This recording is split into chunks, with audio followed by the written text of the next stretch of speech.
It's me, Renee. I'm back, and today I'm here to talk about Autobuy offers. Because, yeah, I think it's kind of like an interesting topic. I believe I touched on it on a tag a few weeks, months ago, a while ago. But yeah, I kind of want to do our own video of it. I suppose, firstly, as you should do when you're talking about something specific, it's good to define it. Though I suppose Autobuy offers, I would say, kind of goes like without saying. Though I suppose in case you're watching this and you're tired, or maybe you're completely new to the book world, auto-buy offers basically means offers that you kind of want to buy all the books from, no matter like what they're about. Just like as long as it's by this offer, you'll buy it. So I suppose in a way, I suppose you could say it's the same as a favorite offer. Though I suppose maybe offer by offers is kind of more favorite because I would say a favorite author you don't have to write about everything by, at least not in my mind. And also like auto-buy offers, I would say they're also like they're offers that you pay attention to what they have. Like I would say for example, and yeah, I would say like I suppose this depends on it also. But yeah, I would say like for example, I can have favorite authors that I used to read a lot of books by that I don't read now, but like I still love a lot of their early work, so I would still call them a favorite author. I suppose, yeah, maybe you should also define a bit like favorite author because that could also be a bit interesting or difficult. Well, not that much, I suppose, but like, yeah. For example, can you call a author a favorite author if you read one book by them? Honestly, I wouldn't say so, because that just means that you read one book that's very well written. But like if that I suppose yeah, if the author is a debut author then there's no other books to read from that author, so you can't say I suppose in a way or not that it's your favorite author because it's just one book. I suppose you could say that you love this book by them. But I feel also in a way that like for example, if an author has like 10 books out and you enjoy two of them, I wouldn't say that's my favorite author. I would just say that you enjoy two of the books. Like if you, I suppose maybe if an author has three series and you like one of the series, I wouldn't say that's a favorite author. At least not in my mind. Also in my mind, I feel like a favorite author is it's not just an author that you enjoy their works from, but like maybe it's an author that you enjoy their social media, that they post funny and good things on Instagram. Again, what is good. But yeah, things that you enjoy on Instagram, things that you enjoy on Facebook, if you're still there. Maybe they have a YouTube, maybe they do good reviews often, things like that. I think that kind of qualifies as a favorite offer. So yeah, but yeah, but I suppose as I said, I'm not going to go focus more on the auto buy offer thingy. So for me, I used to have some auto buy offers. My auto buy offers were Mike Cabot and Gail Carrier among them. Yeah, there were two of them that had some. I suppose, yeah, okay, we'll talk about those two first. And yeah, so Gail Carrier, at this point, I love 98% of her books because I've read most of her books. I've read all of her books, but I read quite a lot of them, like her main Uber Villa or Uber her main her main works. Though yeah, she has one series that I don't. Okay, I suppose yeah, I haven't read her latest series, which is now a two-series sci-fi, and I haven't read all in her contemporary paranormal series. The now I'm blacking out. San Andreas Drifters. I read the first book. I haven't read more. And yeah, the San Andreas Drifters, the first book that I read, I didn't absolutely love it like I did her other books. So I didn't really feel the big need to continue with that series. And then, yeah, this new series is sci-fi, which I kind of want to read. I just haven't picked up yet because I suppose one for me, sci-fi is a bit more difficult to kind of reach for. It's not something I reach for automatically. But also, there's so many other books, so not always you.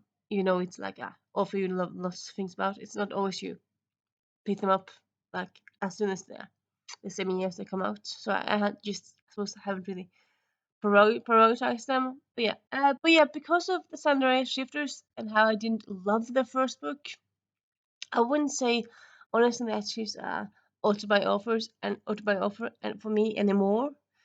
Because yeah, I mean, I feel like Autobuy offers it's kind of like yeah, well, as in name, I mean you buy all the all the books from all the offers from the person, all the books from the person. It's like no matter what, you always buy it because like just because it's written by this person. And I feel that way. I feel like I suppose yeah, for some people that could work. But like even though a lot of people say like, oh yeah, I read lots of different stuff, I love all the books. I still feel like yes, but do you love all the books? I would say most people like have some stuff they mostly go towards. uh Alan, I suppose some people have like they read mostly like they read everything, but like everything romance in the romance genre, or they might read everything, but it has to have chapter titles. It's a weird example, but yeah, I mean, yeah, even though lots of people read a lot of different stuff, they do still have some things they have geared towards. Like for me, for example, I read HA, like if it's a romance or if it's fantasy, whatever, it needs to have a happy ending. It can have a bittersweet ending, but if a book I'm reading ends with like and like okay, so of course this is talking about like standalone. I mean, yeah, standalones or like ends of series. So like, yeah, if a first book in the series ends and nothing is resolved, that's kind of annoying because yeah, I kind of feel like in a way I feel like any book should kind of be like it should be able you should be able to finish that book and just kind of stop the series. You shouldn't have to finish it. Like if you wanted to, you could like Wikipedia the rest of the series, but yeah, like you shouldn't feel like you have to because like that book was concluded, but it's still like kind of hinted at things to come in the rest of the series. So yeah, I feel like even though it's a series, you should still like have it mostly wrapped up, really. So yeah, I suppose that's kind of a thing in general. But yeah, honestly, to me, like if a book ends and the plot threads are wrapped up, but like it's wrapped up in a way that this person ended up in prison, this person ended up paralyzed, this person ended up dead. Like if 98% of the people involved in the story, like of the heroes, like the main characters, end up in a awful place. I'm like, no, and not for me. Like that's just too dark. Yes, of course I understand that in a book some things has to happen, like a conflict has to happen because I mean you can't really have a book where a person goes around smiling all day and everyone smiling to the world and the world smiles back because that's not really a book. I mean that's a chapter, but like you can't write a book with no conflict. So of course you have to have a conflict in the story, but to end it with like everyone's is just in a bad place, I'm like no, and that's not for me. I suppose if you're one of those people who are like, yeah, I like realism in my books, then I suppose you could like that kind of stuff because in real life some things don't work out. But for me, uh, I I think more or less always I kind of want to escape in a book or like supposed to not escape, but like yeah, I mean, real world, real life things don't go as planned. So I kind of want happiness in my books. Like I want things to end happy in books, no matter what genre it is, really. So yeah. Um. So yeah, that's kind of a need for me. Like like if for some reason a book author I really enjoyed before has started to write books where the main character ends dead or ends I don't know, captured or yeah, in a bad place, I'm like, yeah, I'm not gonna read that anymore. So I don't know. I kind of feel like offer by offers. I feel like you kind of, well, I suppose, yeah. I mean, some people do read everything, but I feel like most people have some limits, some things they kind of want to touch. Like some people would read about wars and about assassins, but I will not read about rapes, which is also a thing for me. I don't really like rapes in stories. A rape um scenes and rape themes in books. I'm like, yeah, that's a no word for me. Um, so yeah. So I suppose yeah. So for me, it kind of in a way it seems a bit ingenuous. It seems a bit unrealistic. No, what's what I'm thinking about? It kind of seems a bit uh untrue. Honestly, if you say that you have offer by offers, because I feel like, do you like if a book offer you love, it's gonna says tomorrow or today that like the next book is a book about stationery, and it's a short book. I suppose yes, in a way, most books can be like, you can suppose you could say on some general level that most books are about people, and then on the deeper level is about content and whatever. Like, but yeah, a book about stationery, that's not easy to have interesting. I suppose maybe I suppose you have Toy Story then again. But yeah, like it takes a while to like have a book about stationery good. But also like, for example, I suppose to draw the example more specifically, if you want to do a book about stationery that was 50 pages, that's like, yeah. If you're gonna write a book that's not poetry book, but like a book with narrative in 50 pages about stationery, yeah, that's gonna be difficult to do interesting.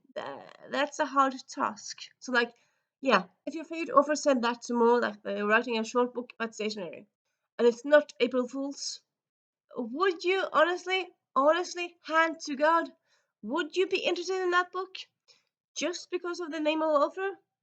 If you say yes, I think you're kidding yourself. I think you're kind of kidding yourself. I don't really feel like that's.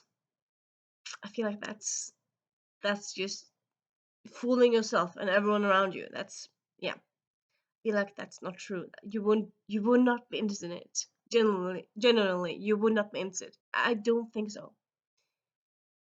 And yeah, also I mentioned like a other author, Meg Cabot. I suppose with her it's kind of like two ways, because now I feel like I had like a period in my life, like from like 2002 to like 2010, where I read everything by her and I loved everything by her, or like most of her books. Now these few years, like there's been more and more books by her that I feel like haven't been that good. So now I don't really feel like she's an Autobuy author anymore. But I would still say she's a favorite author, because there's still a lot of her backlist that I love. I mean, she's one of those authors that still has like an author blog, where she writes blogs now and then. So I like her as a person and some of her books, but I don't love everything that she writes anymore. So I wouldn't call her author by author, but I would still say she's a favorite author. So yeah, yeah, I suppose I feel a bit weird, or like, yes, I'm a bit contradictory there, saying like I have an Autobuy author. That's, yeah, favorite author is not an Autobuy author, because yeah, to me at least, those kinds of terms don't always completely align. They might sometimes overlap, not always. They might sometimes just be close, but not overlap. So yeah. Though I would say I still actually have some Autobuy offers that I was also, yeah, that I also would call favorite authors. Examples of these: Agatha Christie. I've tried these last few years to kind of read everything by her, and like last year I gotten through a lot of it. I've read all the Miss Marple stories. I have not finished the last Urkel Poirot story. I suppose, yeah, I kind of don't want to finish it, because if I finish it, it's over. But then again, I feel like, well, at least for me, Agatha Christie books, it's kind of like at least her short stories, and yeah, a lot of books also are very much rereadable. Like if a lot of them I often tend to listen to an audio, because I feel like people who do them on audio, they would touche, and also, yeah, lots of actors, but yeah, David Suchet also done a lot of the audio books there, and I love how they do them on audio. It's just so well produced and so well done. So yeah, Agatha Christie, I would still say like it's a favorite author of mine, and also autobiographers. Like if I find a nice edition I don't have by her, if I find a book that I don't own by her, because yeah, I've read a lot of books, but I don't own them all. Some of them I got from libraries, some of them I have as an audio, but I don't have as a physical copy. And yeah, I think I might want to have physical copies of maybe not all of the Agatha Christie books, because again, well, I suppose issue autobiographers, because I would say yeah, I like 99% of her books, but I don't love all of them. So I feel like yeah, and again, her books, I suppose this is also a bit shallow, but like her books, most of them, none of them are like huge. Most of them are thinner on the thinner side. So I suppose like if I buy all her books, it's not like they will take like a whole wall, maybe like a quarter wall, but like another whole wall, because they're not. I mean, even them all combined, they would just maybe take two shelves or something. So I would have space for even the lesser Agatha Christie books. So I suppose you could see it that way, really. Um. So yeah, there's that. Um. So that's yeah, that's the point there, and then yeah, I think like I had a thing to say there. No. Yeah, yeah. Now I was like, yeah, yeah. The advantages of me winning it, winning it, winning it, winging it. But yeah, anyway. So yeah, Agatha Christie definitely still an offer by offer, still also a favorite offer, and I will also say a newer offer that I've very much enjoyed all of the books by. Yeah, all of the books by is all the books I read. So yeah, main works. Sorry, is Elise Bryant. She's a well, yeah, she's current. She's not a live offer. Sounds weird.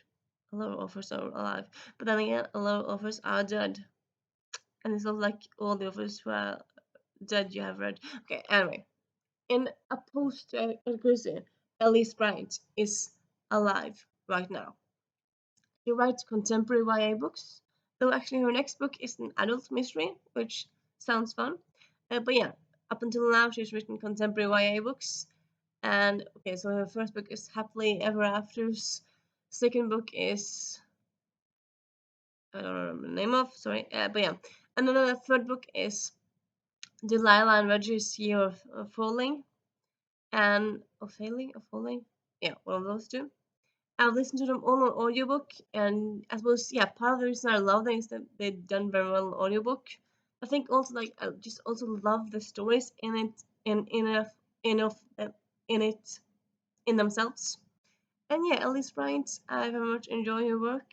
I also like her as a person, like on Instagram and like in interviews and stuff.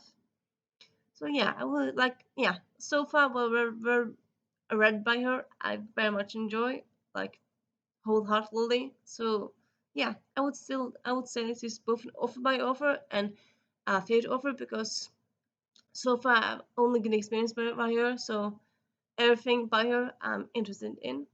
So yeah, yeah. So I suppose in a way, the reason why some books offers shouldn't be offer by offers is because you've had some bad experience with the offer. And yeah, at least right so far, she's not cancelled in my mind, and she writes great stuff. So yeah. So yeah, this kind of became a bit rambling and a bit longer than I expected, but it's also kind of fun. So yeah, talk to me. What do you think about autobuy offers as a concept? Do you like the concept? Do you have autobuy offers? Do you feel like there's a difference between offer by offers and fair offers? Do you have fair offers and autobuy offers? Well, autobuy offers. Yeah, you probably do. But yeah, talk to me in the comments. And yeah, see you soon. Bye.